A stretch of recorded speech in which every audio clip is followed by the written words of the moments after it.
Hi, good evening and welcome to Budget Model Railways. And today I wanted to talk about something that's quite dear to my heart. And this is something you hear quite often, which is people saying, I'm going to have a model railway one day, or I can't have a model railway because. What I would say at the beginning is stay with us. We're back on the double O shed layout, which you haven't seen for a long while, which would be nice. And I'm also going to show a couple of other little layouts, one of which, again, you haven't seen for a long while, as part of what I'm talking about. So what's got me fired up this week? Well, it's something that's always occurred to me. And I was at a show at the weekend and I heard somebody else again saying, oh, well, of course, I'd love a model railway, but I can't. And it was a bit sad because he'd got a kid with him who clearly would have liked one. And when you got talking to him in the nicest possible way, he was being too ambitious. He was wanting far too big a layout. And I suspect that all this kid wanted was to run some trains. And I hear this a lot. We get it in the comments pages a lot. When I have my model railway, I've been collecting locomotives and roller stock for 10 years, people say. And when I have my railway, it's not going to happen, is it? The reality is, in my view, that any layout is better than no layout. And hanging on for this perfect layout that you're going to build one day when you've got the room and when you've got the money is not the way to do the railways. In fact, Cyril Freezer said this many years ago in the 1950s, long before the choice and everything we have now. Just build something, learn from it, break it up, sell it, build again, but learn. The most important thing about model railways is it's playing with trains and it's great fun. But I come across so many people saying, really, in the nice possible way, making excuses. No, are you going to be able to have your massive recreation of Little Snodgrass in 1964, 4-line terminus junction, needs 20 foot by 30 foot, DCC, perfect? No, you're not. And the reality is you're probably never going to. And the mistake people make is they do what we did when we first got into railways. I went out and bought this Evening Star, second hand, because I remember my dad having one as a model. So I went and bought an Evening Star. Now, we're quite lucky. It's an older one. It will run round first radius. But if you're going to run it with a rake of coaches, you need a massive amount of room to do it. Now, we were quite lucky. We had the loft. But the reality is the loft was too big a project. The shed has become too big a project. This part, the little 6 foot by 3 foot, is great. As soon as you expand it, you run out of time, you run out of energy, you run out of ideas. And I think it's important that if you're one of those people saying, well, I'll do the model railway when I've got room. Yeah, just build on what you've got. Even a small shunting layout is better than no layout. But what I would say is don't rush out and buy the large locomotives, the big coaches, in the expectation that one day you will run them. You won't. Go and buy yourself a little 040 or a little Terrier, even better. Some short coaches and some wagons that will run on first radius, and that's all this loop is, that'll run on first radius, and that you can practice your techniques. You can build a model railway. Don't make it complicated. Don't spend 23 hours doing 4 layers of static grass till it's blade perfect. Chuck some scatter down, or either, like I saw somebody do recently, felt, green felt. But at least he's running trains. Because in my view, this whole attitude of, I'm not going to run anything until I can run it perfect, is really where the problem comes.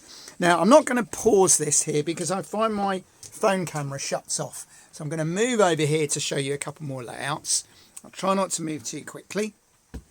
So as an example, this is an HO shunting layout I build. It's an Inglenook. It's a bit junked at the moment.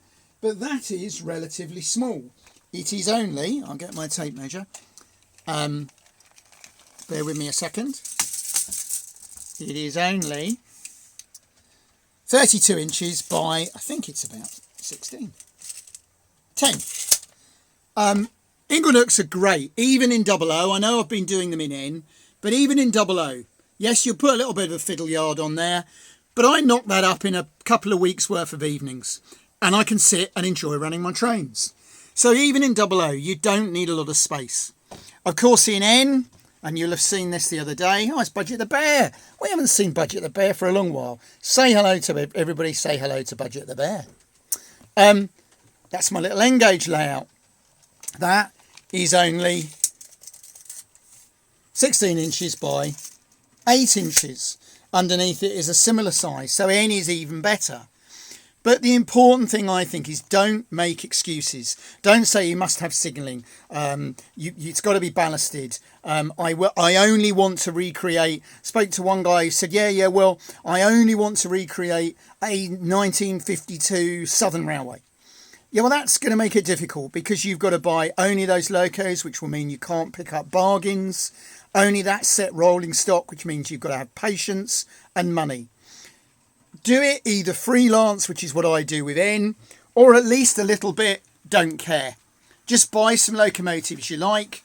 The smaller the better, because they'll fit on the smaller layouts, and get some trains running.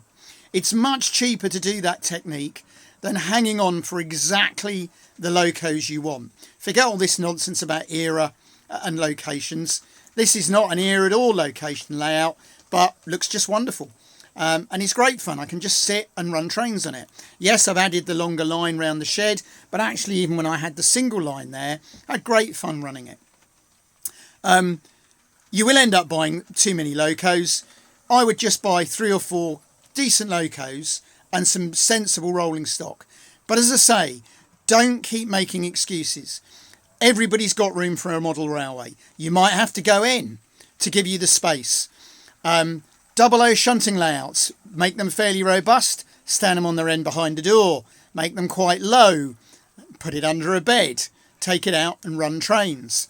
N is much easier. It can go on a shelf and it will definitely fit behind a door or under a bed or on top of a wardrobe. But any layout is better than no layout. So if you're sitting there watching this video and you're saying, I can't have a layout because, try and change what it is. Don't be ambitious. You almost certainly can have a layout. You might only have to be able to have a few small locos and not quite as big as you want. But certainly running trains and shunting something is better than nothing at all. I'm sure you get the point of what I'm saying. Eventually you might find yourself with room. Actually, I'm having a lot of fun at the moment with the Micro N. I'm finding I don't want a lot of room. We will come back to the shed at some point and do the double O. But at the moment, N solves my space problems. And at the moment, Kato N solves the financial ones. But you can do it in double O. As I say, that's only 3 foot by 6 foot. That's a lot less than the minimums that some books tell you. But please don't make excuses. Find a bit of board, get some track, build yourself a simple 2-point Inglenook shunting layout, chuck some buildings down and run some trains. There's nothing quite so much fun as running trains. I've spoken before, I'm just going to move this because I think we're getting a bit of camera shake. I've spoken before about the therapeutic nature of model railways. We all live in difficult times now. Some of you know that we've had a very traumatic few years as a family. And I find model railways very, very therapeutic, whether that's watching locos going round or shunting on a shunting puzzle or just being creative. You know, making something is known to be very therapeutic for your well-being and mental health. At the end of the day, you're creating something. And the more imaginative that is, strangely enough, the more the benefits. So when you're trying to recreate an exact layout, actually that's not as beneficial as letting your imagination run riot. Because the whole point of doing it is to be escaping from the restraints and rules of everyday life. And if you're going to impose a load of rules, it must be this colour, it's got to be that. I've got to have this loco, I've got to have the right number plates on the car. Now, if that floats your boat, that's great. But actually, if you want the full benefits of model railways, be as freelance as you can, be as imaginative as you can. Enjoy what you do. Don't overcomplicate it. You know, we're not big fans of DCC. If you like that, that's fine. But it is more complicated. It is more expensive. And I would argue, just get some track down. Simple old DC, 2 wires. Let the points change the power. You don't need all these switches and everything to change polarity. Pico and Horby points will do that for you. So there we go. A lot of things you've heard from me before, but I thought it was important to put it under a heading of, yes, you can. Everybody can have a model railway. In N-Gauge, if you do N, everybody can have a model railway. There is no house, I don't believe, that's got no space that they can even get an N in. Utility branch line I've seen on Instagram, wonderful bloke who found he could build almost a U-shaped layout on top of the household appliances in his utility room. Fantastic, absolutely fantastic. Saying the same things. He suddenly realised he was never going to have the room that he wanted, and he wanted to build something now. And that's where we're really coming from. So I hope it's just going to inspire a few more people to say, look, find a bit of space, build a model railway. Hope you all enjoyed that. Thank you as always for watching and commenting. And I'll speak to you again soon. I'm just going to let that train run round once more. I am really pleased with this 00 layout. It looks very nice. So I'm sure a lot of people will be pleased to see me back 00. Let's just do a little pan round there, actually. It did work very well. But even this is just on roofing felt. No, the ballast is loose ballast to neaten up the edges. The actual track is just on roofing felt. Looks just as good, and it's much quicker and more reliable. Yeah, it's a great looking layout, that. And as I say, 3 foot by 6 foot. And it will take some of the older big locos. It won't take the modern ones because they're adapted to only run on 2nd, 3rd or 4th radius. But it'll take the older locos. It'll take most of the older Lima and Hornby, Bobo, and even some Coco diesels. So there you go. And there's plenty of shunting in the yard there. There's a passing loop in the yard and sidings. I can shunt all evening if I want. But even on a simple inglenook, you've got plenty you can do. Thank you as always for watching. Speak to you again soon.